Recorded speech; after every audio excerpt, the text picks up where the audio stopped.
This is problem 14.2. It's on page 598. A 1,200 kilogram automobile is moving at a speed of 90 kilometers per hour when the brakes are fully applied, causing all four wheels to skid. Determine the time required to stop the automobile A on dry pavement with a coefficient of kinetic friction of 3/4, or B on an icy road with a coefficient of kinetic friction of 10%. Okay, well, let's see what we can do. We know that the mass of the vehicle is 1,200 kilograms. Now I'm going to go ahead and draw the vehicle, and let's just make it a truck for the time being. There's weight on the vehicle. Of course, the road applies a normal force equal and opposite to the weight. The vehicle has a velocity to the right, I assume that it's going forward at least, but the frictional force will act to the left. Now, a lot of students get confused about this because they're so used to saying that the friction magnitude is the friction coefficient times the weight, but that's not necessarily the case. Now, in this case it is, because the normal force is equal to the weight. Another thing that confuses students is that when we write a momentum balance for this, we're talking about one particular direction. Let me go ahead and write it down. There's the mass of the vehicle multiplied by the initial velocity plus the impulse of the force. Well, the only force acting in the direction of interest is the friction force, F, so dt, equals the final momentum, which of course will bring the vehicle to rest, so that final momentum is 0. Anyway, students get confused because they don't realize this is for a particular direction. If I attach an x, y coordinate system, this is the x direction. So the reason that a bunch of different forces don't appear here, like weight and normal force, is because I'm not interested in that direction. I'm writing this momentum balance for the x direction. Okay, so if we rearrange this equation, we'd like to find the amount of time required to bring the vehicle to rest. Just rearranging it. Now let me not go too fast. The frictional force is a constant. You may be confused about why that could be a constant. It seems like the frictional force would change as the vehicle changes speed. Well, actually the frictional force will be equal to the friction coefficient multiplied by the normal force. Now, of course, in this particular case, the normal force and the weight force are equal, but that's not true in general in any problem, or in every problem. So this would be equal to mu mg. Okay, so anyway, there's our friction force. Is a constant will come out. Notice it's just the weight times the friction coefficient. None of those change.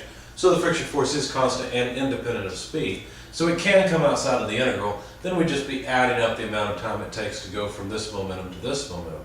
So solving for that amount of time, it would simply be negative friction force. I'm sorry, I've got that backwards. It would be the negative of the initial momentum over the friction force. Okay, now the friction force, like I said, is mu mg. So notice they actually didn't have to give us the mass in this problem. It doesn't matter what the mass of the vehicle is. The time required to slow the vehicle down will be the same. So the mass actually cancels. So if we take part A, let's see, the initial velocity, we're going to need that. So let's go ahead and put it into more convenient units.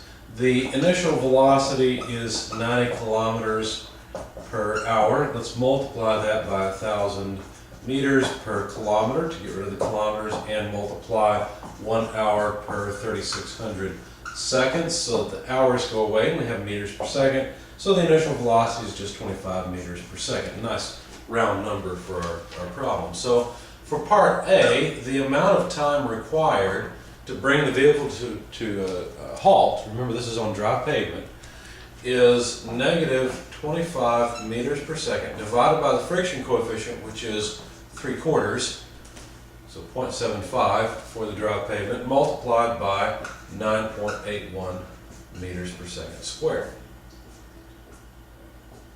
Okay. So what goes away? Well, the meters go away and all but one of the seconds go away. So the amount of time is about 3.4 seconds. That's how much time it takes for the vehicle to come to rest on dry pavement. Now this is the brakes locked up, of course, and no no friction. So for part B, the amount of, or I'm sorry, I said no friction, I was thinking of ice, with only 75% of the vehicle's weight in friction.